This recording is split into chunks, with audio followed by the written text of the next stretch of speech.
네, 감사합니다. 반갑습니다. 지난 시간에는 고넬료 백부장에 대해서 우리가 살펴봤는데요.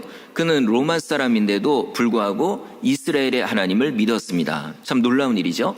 그 증거가 있습니다. 열심히 기도한 것, 그리고 가난하고 어려운 유대인들을, 이스라엘 사람들을 적극적으로 도와준 것, 이건요 믿음이 없으면 이렇게 못하거든요.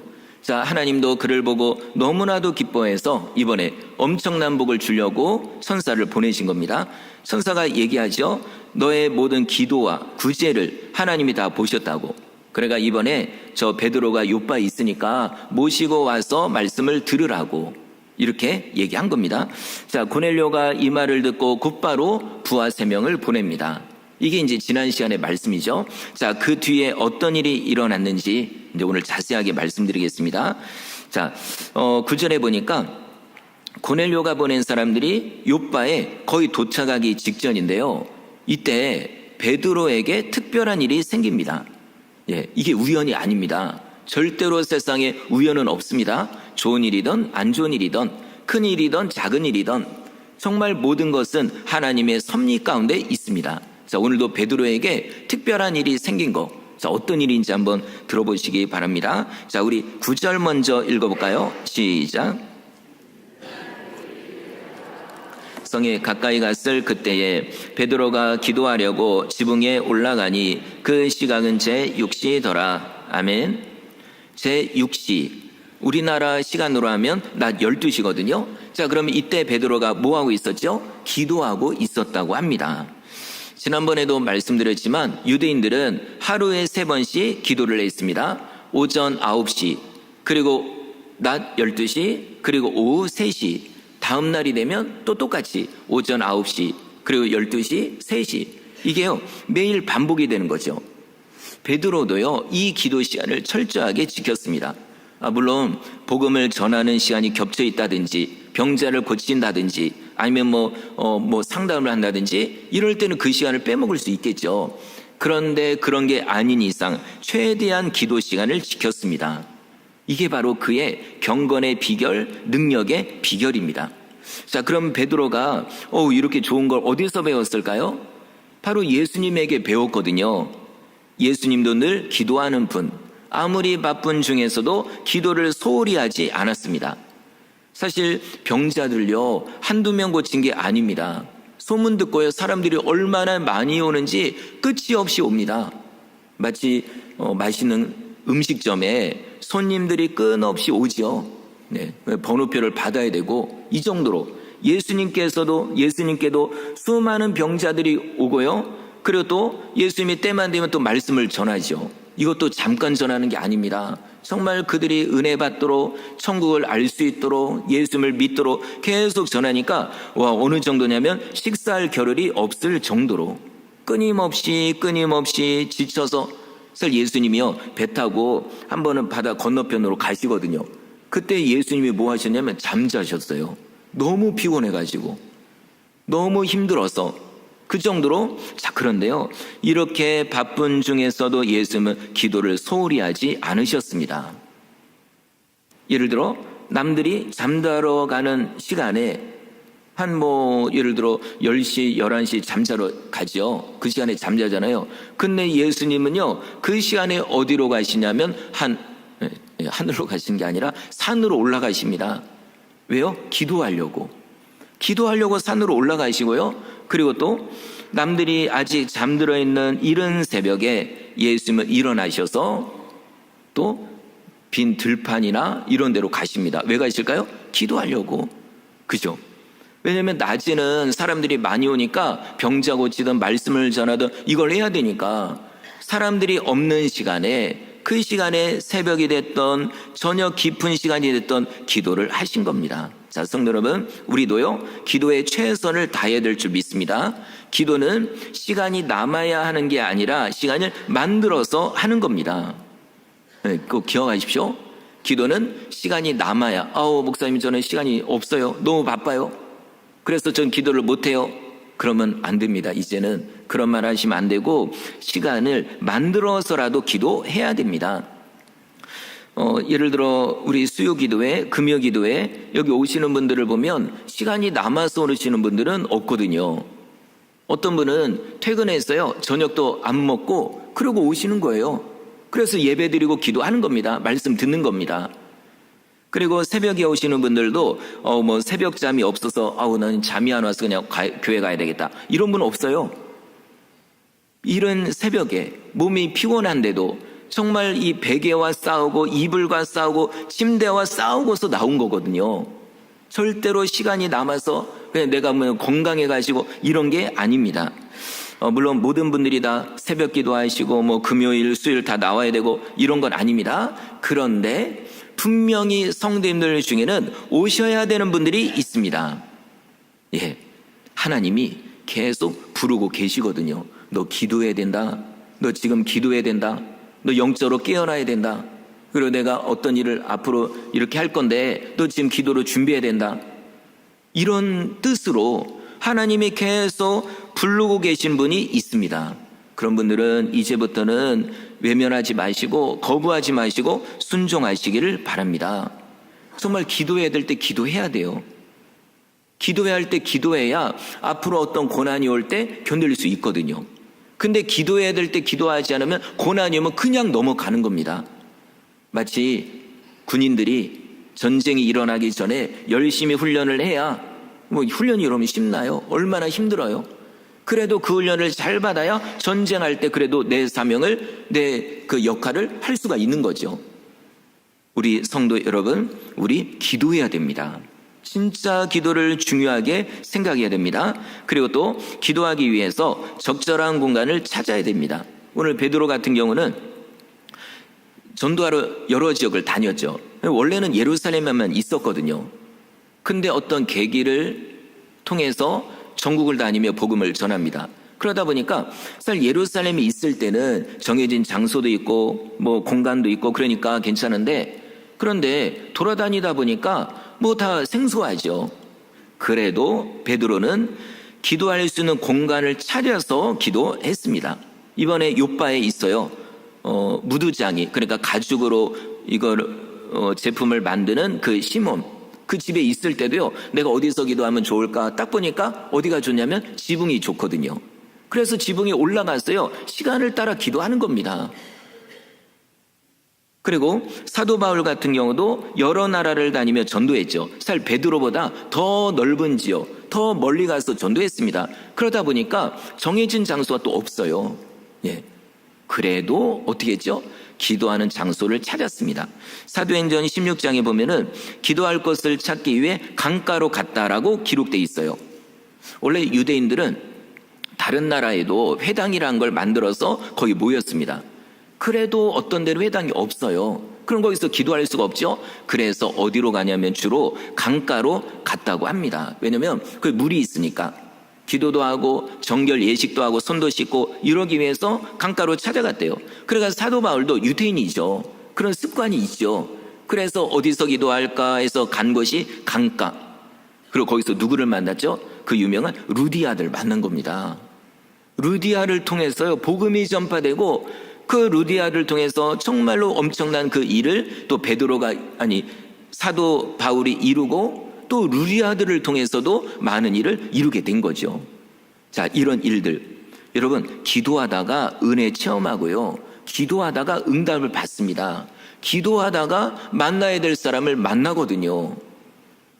혹시 이거 문제 있는데 이거 어떻게 해결하지? 그래, 그 사람 만나야 되겠다. 저 사람 만나야 되겠다. 여러분, 그러지 마시고요, 먼저 기도하십시오. 먼저 하나님을 만나십시오.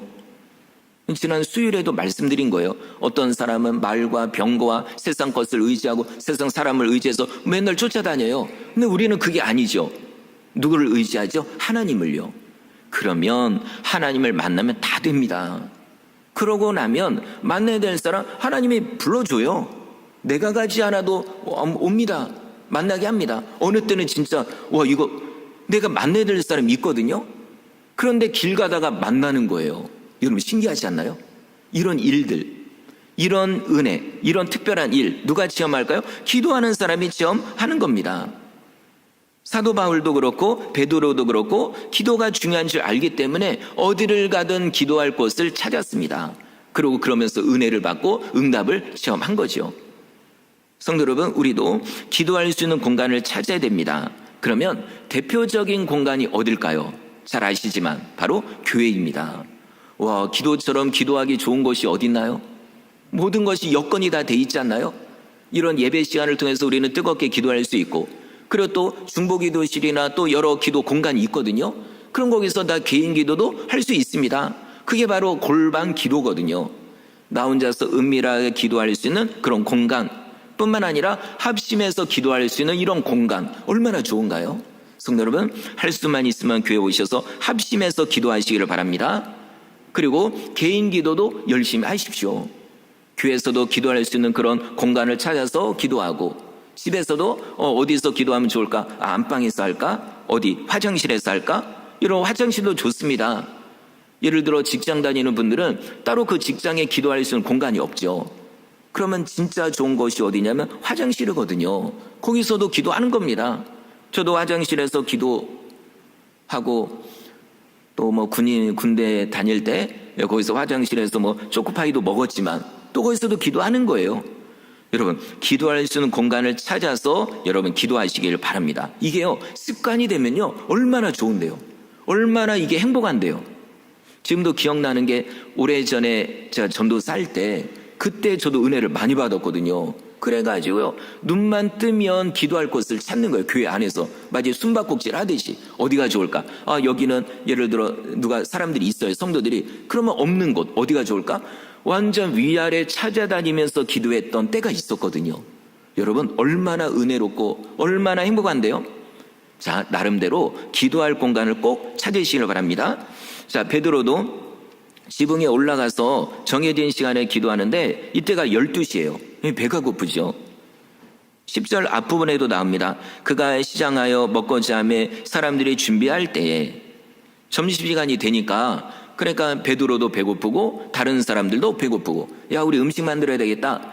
그래서 베드로는 위에서 기도하고 밑에 있는 사람들은 열심히 빵을 굽는 거죠. 뭐 이런저런 음식도 많이 했겠죠. 그래도 얼마 전에 베드로가 죽은 사람 살리고 이런 역사 있었으니까, 그러니까 뭐 보고 싶은 사람도 많고 할 거예요.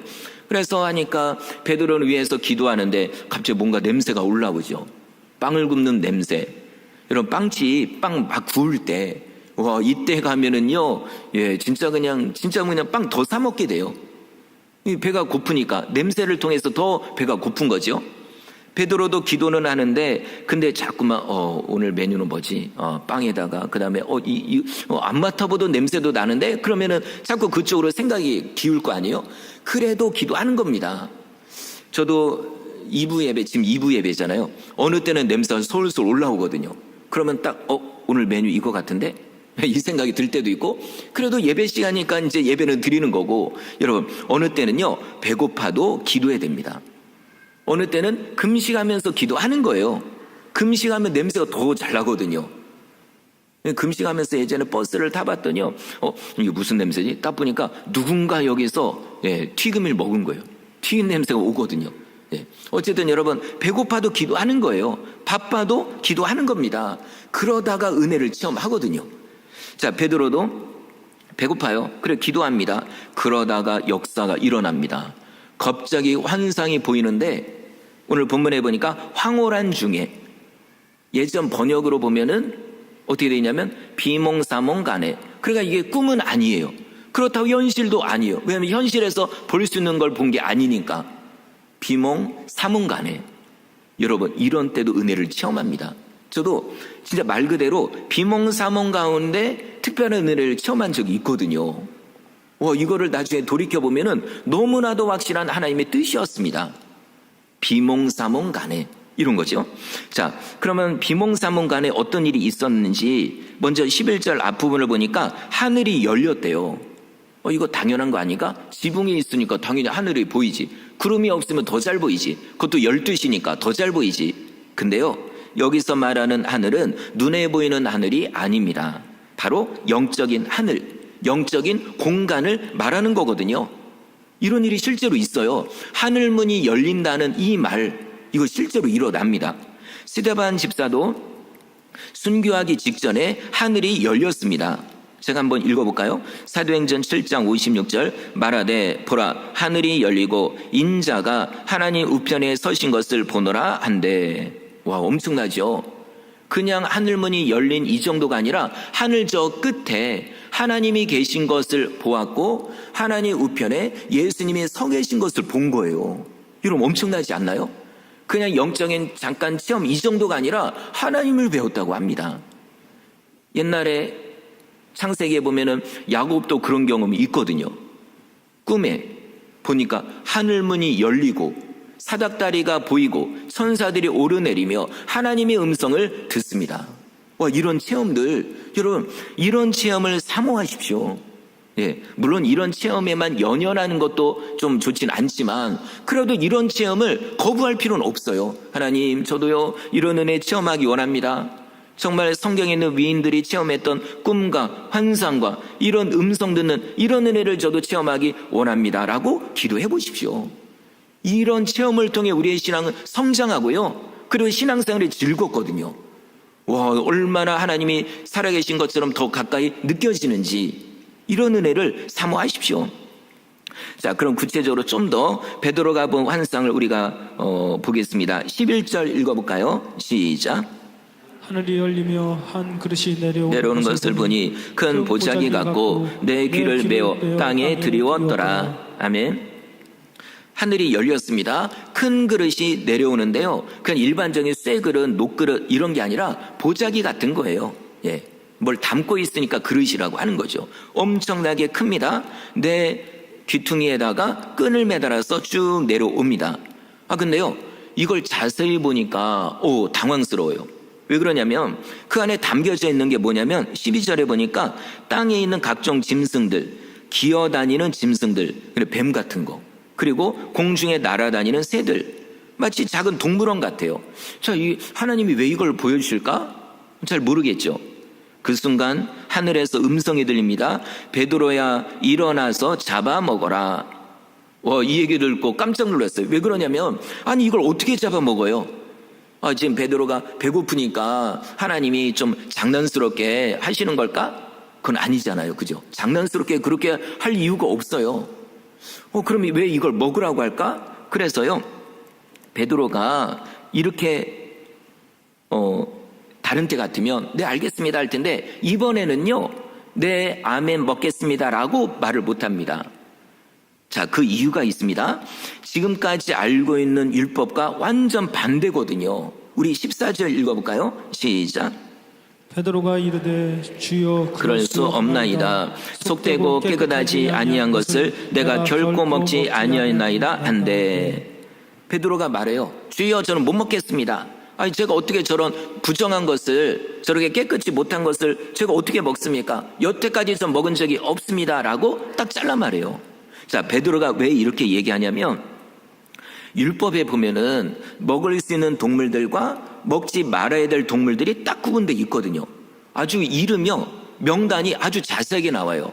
예를 들어 독수리 먹지 마라, 부엉이, 올빼미, 어떻게 보면 독수리 같은 부류인데 근데도 그것도 구분해가지고 또 메뚜기는 먹어라, 먹지 마라, 이런 내용들, 그리고 네 발 달린 짐승도 이거는 먹어라, 이거는 먹지 말라, 다 이렇게 돼 있어요. 어쨌든 제가 볼 때는 그 보자기 안에 있는 동물들이 다 부정한 짐승 같아요. 먹지 말라고 한. 대표적으로 뱀은 먹지 말라고 돼 있거든요. 자, 그리고 또 율법에 보면은 동물을 피 있는 채로 먹지 말아라 이렇게 돼 있어요. 아무리 그 정결한 짐승, 양, 소 이런 거거든요. 이런 거를 잡아먹더라도 그냥 생으로 먹으면 안 된다는 거예요. 반드시 구워 먹든지 삶아 먹든지 이런 거거든요. 근데 지금 하나님이 나보고 그걸 먹으래요. 그러니까 이게 먹을 수가 없는 거지. 왜냐면 이상하다. 율법을 만든 분도 하나님인데 지금 율법을 어기라고 하나님이 말씀하고 있잖아요. 그러니까 이게 완전 머릿속에서 복잡한 거예요. 선뜻 먹지도 못하겠고 이게 하나님 음성인가? 아마 이런 의심도 들었을지도 몰라요. 그런데 이때 하늘에서 두 번째 음성이 들립니다.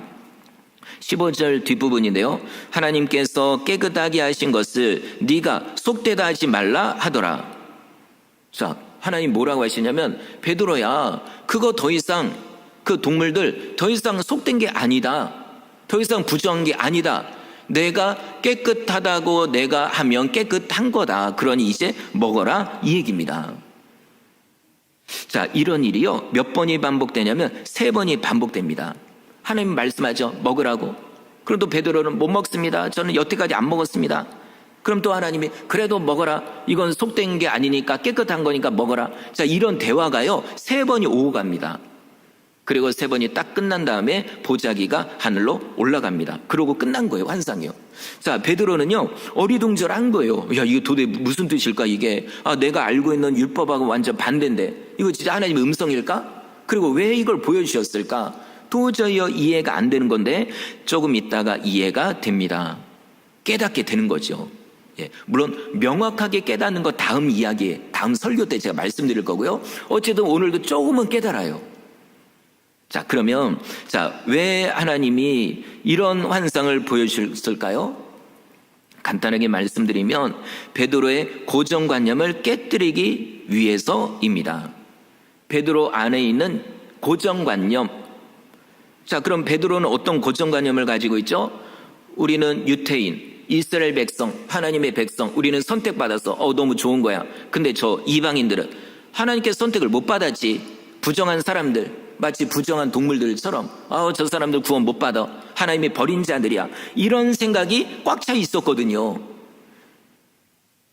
자, 이런 생각을 깨뜨리기 위해서 하나님이 일부러 환상을 보여준 겁니다. 부정한 동물들, 이제는 부정한 게 아니라고. 이거를 알려주려고. 자, 그래서요 이제는 하나님이 옛날의 율법을 이제는 폐하셨어요. 새로운 율법을 주십니다. 새로운 법을요. 옛날처럼 유대인이냐 이방인이냐 상관없습니다. 깨끗한 짐승이냐 부정한 짐승이냐 상관없어요.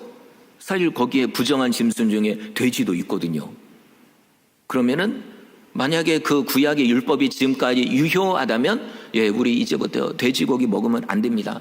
그 마시는 삼겹살도 먹으면 안 되고요. 순댓국도 먹으면 안 되고 순대도 먹으면 안 되고 이런 거예요.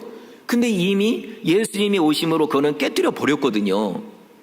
자, 그런데 아직도 베드로는 이게 안 깨진 거죠. 근데 제가 이렇게 보니까 이상하다. 베드로 예전에 이거 깨진 것 같은데.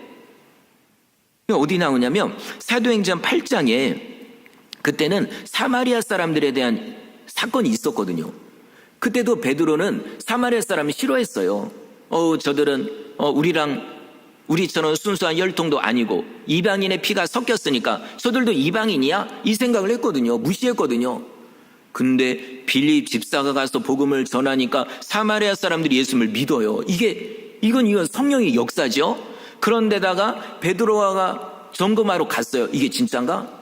가가지고 보니까 진짜 그들이 예수님을 믿어요. 그래서 그들에게 또 안수하여 기도하니까 성령이 오십니다. 이걸 직접 봤거든요. 그래서 그때 사마리아 사람들에 대한 인식이 깨졌습니다. 사마리아 사람도 구원 받는구나.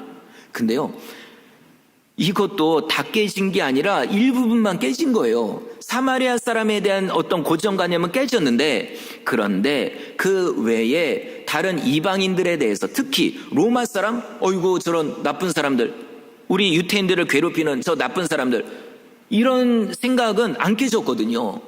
그런데 이거를 깨뜨리기 위해서 하나님이 그 환상을 보여주신 겁니다. 자, 만약에 이런 환상이 아니었다면 베드로가 고넬료 만나러 갔을까요? 안 갔을 거예요. 아니, 저런 로마 사람, 그것도 백부장을 내가 왜 만나야 되냐고. 그들에게 왜 복음을 전해야 돼요? 난 그들 싫다고. 아마 이런 생각했을 거예요. 근데 이거를 하나님 먼저 깨뜨리는 작업을 하신 겁니다. 무엇을 통해요? 환상을 통해서. 자, 혹시 우리도 불필요한 고정관념 이런 게 있다면 깨져야 됩니다.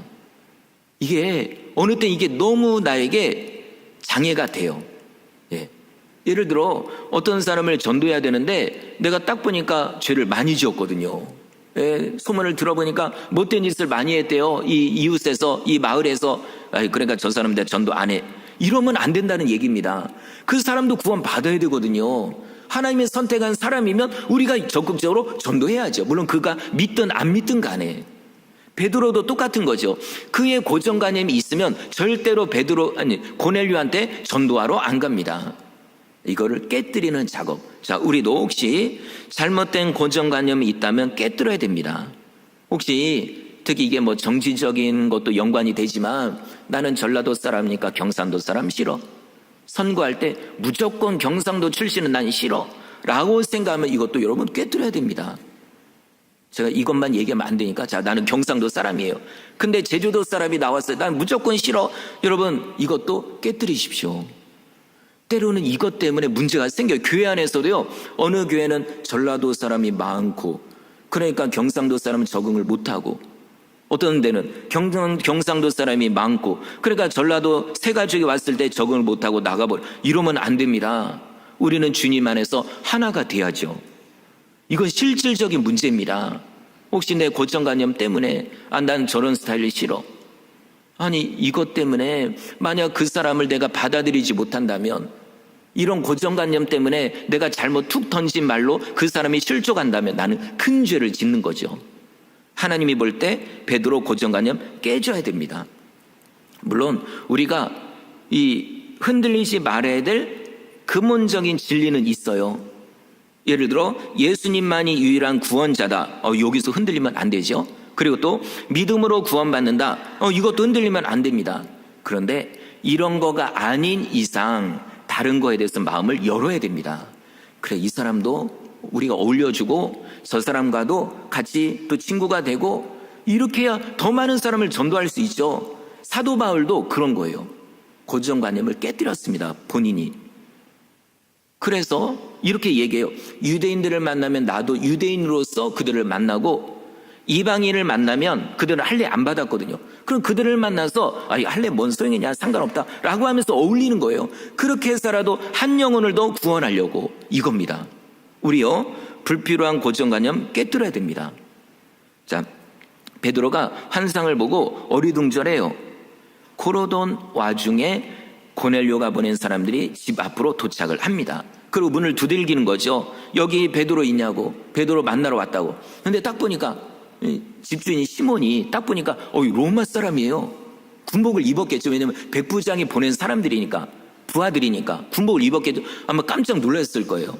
왜냐면 로마 군인이 찾아오는 거는 대부분 좋은 일이 아니라 나쁜 일이죠. 그죠? 그러니까 얼마나 막 심장이 뛰었을까요? 무서워가지고. 옛날 우리나라가 일본의 지배를 받을 때도 일본 순사가 집에 왔다 그러면 난리가 나는 겁니다. 이것도 우리 안에 있는 뭐 훔쳐가려고 하는 거 아닌가? 뺏어가려고? 아니 우리 잡아가려고 하지 않나? 실제로 그런 일이 너무 많으니까. 자, 이번에도 똑같아요. 이거 왜 왔을까? 로마 군인이. 그때 성령께서 베드로에게 말씀합니다. 우리 20절 읽어볼까요? 시작. 일어나 내려가 의심하지 말고 함께 가라. 내가 그들을 보내었느니라 하시니. 아멘. 의심하지 말래요. 그들을 따라가래요. 왜냐하면 내가 그들을 보냈으니까, 이겁니다. 내가 그들을 보냈으니까 믿고 따라가라, 이 얘기입니다. 자, 이 음성을 듣고 그래도 안심은 되죠. 나 잡아가려고 한 건 아니구나. 그런데 한편으로는 좀 궁금한 거예요. 그럼 왜 하나님이 로마 사람을 보냈을까? 그래서 문을 열고 그들에게 물어봅니다. 여러분이 찾고 있는 사람이 접니다. 제가 베드로입니다. 근데 무슨 일로 찾아왔습니까? 그러자 베드로를 찾아온 사람들이 얘기를 하는데, 먼저 얘기하는 게 뭐냐면 우리를 누가 보냈는지, 그 백부장이 보냈죠. 고넬료. 이 고넬료가 어떤 사람인지를 아주 자세하게 얘기합니다. 왜냐하면 고넬료가 누군지 알아야 베드로가 믿고 따라올 거 아니에요. 그래서 설명을 하는데, 이게 지난번에 말씀드린 거하고 반복이 되긴 하는데 한번 잘 들어보십시오. 왜냐하면 우리도 이렇게 살아야 되거든요. 이렇게 살아야, 그래야 은혜를 체험하거든요. 자, 세 가지로 얘기하는데요. 첫 번째, 그는 의로운 사람입니다. 자, 물론 세상에 완벽한 사람은 없습니다. 그래도요, 다른 사람이 볼 때 의롭다고 착하다고 이렇게 인정받는 건 진짜로 중요합니다. 고넬료가 그거예요. 부하들이 볼 때 우리 백부장님 진짜 너무나도 좋은 분이야. 너무나도 착한 분이고, 정말 이런 분이 없어. 난 다음에 다른 데 가고 싶지 않아. 나는 끝까지 내가 제대할 때까지, 전역할 때까지 나는 우리 고넬료 백부장님 밑에서 있고 싶어. 이런 얘기를 들으면 이건 인생을 잘 산 거죠. 근데 만약에 그런 거예요. 앞에서는 백부장님 이러는데 저 뒤에 자기들끼리 모여있을, 야 우리 고넬료 진짜, 백부장도 이름도 안 붙이죠. 우리 저 고넬료 진짜 싫어. 빨리 다른 데 갔으면 좋겠어. 맨날 우리한테 뭐 시키기만 하고 자기는 안 하고, 그리고 우리 괴롭히고, 난 진짜 고넬료 싫어. 막 예를 들어 이런 얘기 들으면요, 인생 잘못 산 거죠.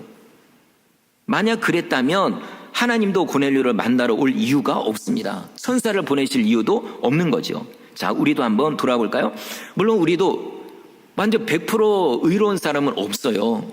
네, 그런 사람은 세상에 없습니다. 그래도 어때요? 말씀대로 살려고 노력하는 거죠. 하나님의 뜻에 순종하려고 노력하는 거예요. 작은 거라도 정말 열심히 하는 이 모습을 보고 하나님이 의롭다고 인정해 주시는 겁니다. 우리가 의로워서 의인이 아니라 하나님이 의롭다고 인정해 주기 때문에 의로운 거거든요. 이겁니다. 그러면 그래요? 그럼 뭐 마음대로 살아도 되겠네요? 그건 하나님의 뜻이 아닙니다. 어떻게 될까요? 야, 이런 은혜 너무 감사하다. 예수님이 나를 위해 돌아가셨구나. 너무 감사하다. 그럼 내가 정말 하나님의 뜻대로 살아야 되겠다. 이런 열심과 수고와 노력들을 하나님이 의롭다고 인정해 주신다는 거죠. 여러분, 우리 이렇게 살아야 됩니다. 한번 우리 이런 생각은 가끔 해볼 필요가 있어요.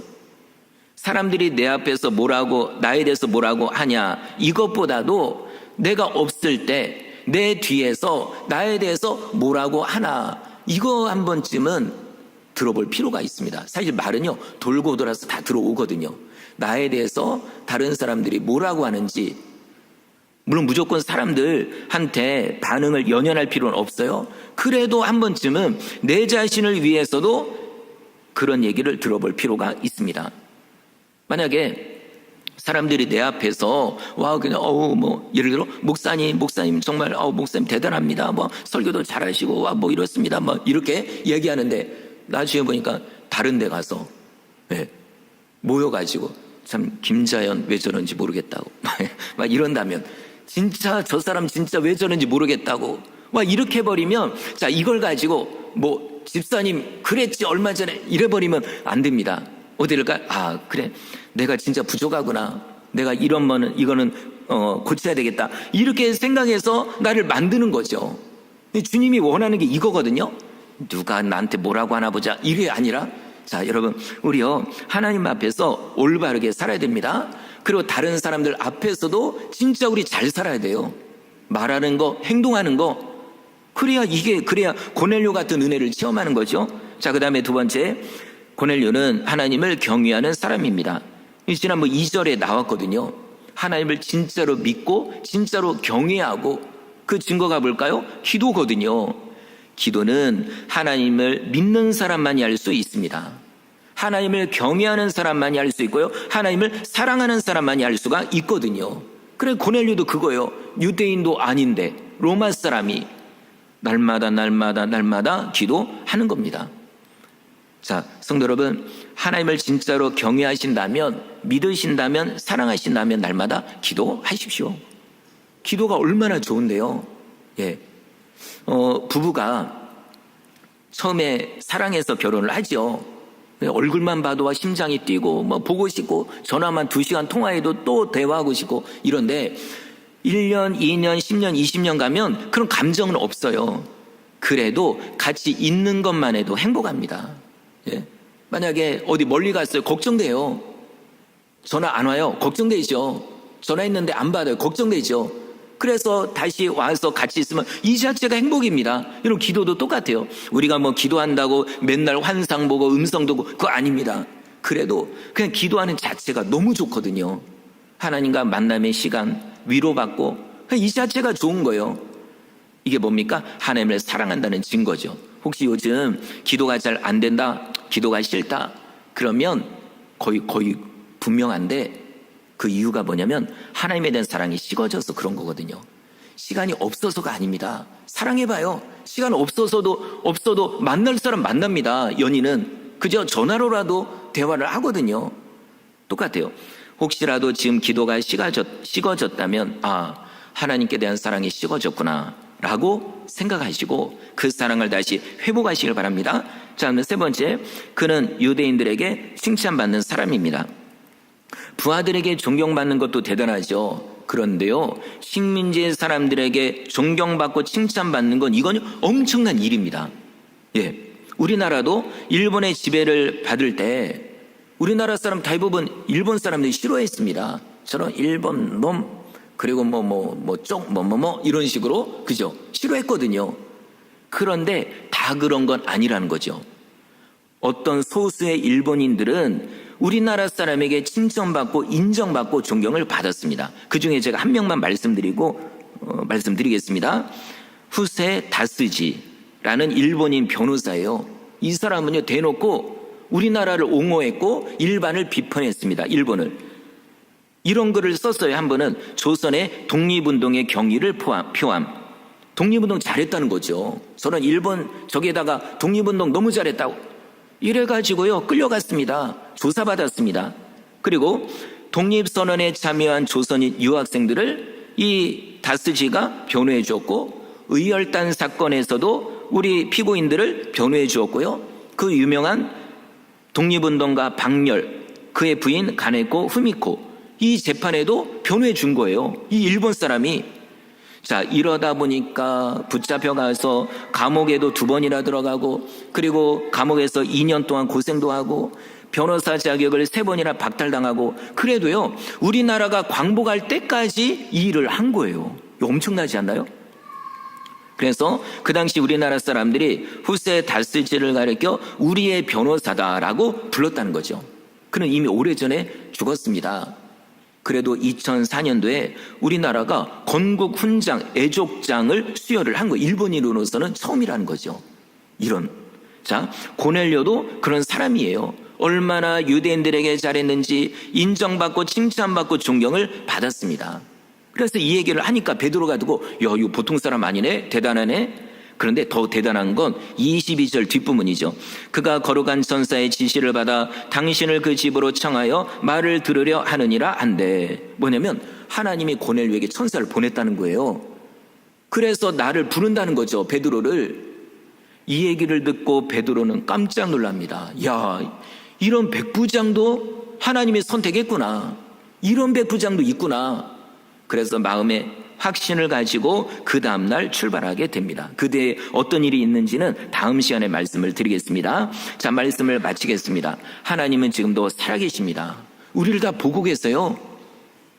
우리가 착한 일 하는 거 다 보고 계시거든요. 그렇다면 우리 어떻게 될까요? 이왕이면 더 열심히 하는 거죠. 그죠? 하나님이 다 보고 계신데요. 얼마나 좋아요. 그러니까 좋은 일은 더 열심히 하시고, 그리고 기도도 열심히 하십시오. 왜냐하면 다 하나님 듣고 계시거든요. 혼자 낙심하거나 또 하나님을 원망하거나 이러지 마시고, 하나님이 다 듣고 계시니까 여러분 마음이 괴로울 때 기도하십시오. 그리고 영적인 체험을 사모하시기를 바랍니다. 나도 하나님 꿈꾸게 해주세요. 꿈에서라도 주님 만나게 해주세요.